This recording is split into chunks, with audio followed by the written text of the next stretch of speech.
बीच में ही फंसा रहता है। यही दशा हो जाती है दो बालों की, जिसके यहाँ दो हो अनुभवी को अनुभव होगा।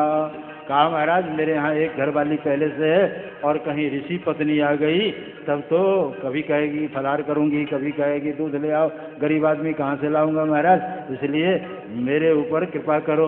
पात भरी सहरी सकल सूत बारे बारे, केवट की जाति कछु वेदना पढ़ाई हो।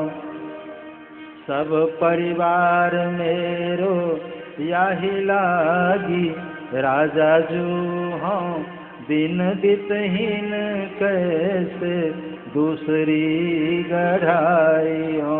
दूसरी नौका बनाने का सामर्थ्य मुझ में नहीं है, गरीब आदमी हूँ। गौतम की घरनी जो तरनी बनेगी मेरी, नाथ सौ निषाद होए के बात ना बढ़ाई हो। तुलसी के इस राम रावरे सो साची कहूँ, बिना पग धोए नाथ नावना चढ़ाए हो। बिना पग धोए नाथ नावना चढ़ाए हो। जब तक आपके चरणों को धो नहीं लूंगा तब तक नौका पर बैठने नहीं दूंगा महाराज। तो अगर जो प्रभु पार अवश्य गाछहु, तुम वही पद पदुम पखारन कहूँ, ये भी आग्रह आप ही करो। लक्ष्मण जी ने देखा और कहा तेरी ये हिम्मत, आज तक हम लोगों से बात करने की हिम्मत किसी में नहीं हुई और सरकार नौका मांग रहे हैं, तू मना कर रहा है। जानता है एक ही थपाक में तू कहाँ चला जाएगा।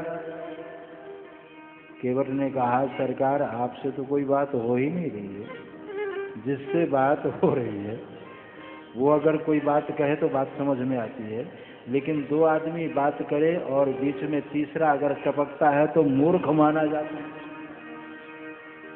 द्वाभ्याम तृतीयो, शास्त्र में ऐसा कहा गया है कि दो आदमी बात करे और तीसरा बीच में टपक पड़े बिना बुलाए, समझना चाहिए मूर्ख है।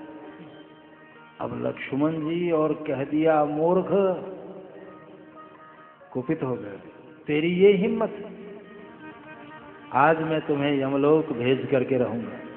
कहा महाराज मैं आपसे डरता नहीं, क्योंकि आपके हाथ से मार खाने में प्रमोशन होता है, तरक्की होती है। क्या मतलब है तुम्हारा?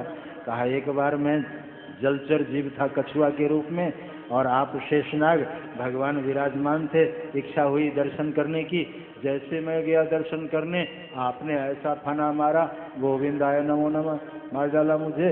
तो जलचर जीव से, कछुआ से मैं आज मल्लाह के रूप में हूँ, मनुष्य बन गया हूँ। आज फिर आप धमकी दे रहे हैं, मारेंगे तो लगता है अब मैं देवता हो जाऊंगा, अब तो स्वर्ग में चला जाऊंगा, तो अब प्रमोशन हमारा होता जाएगा।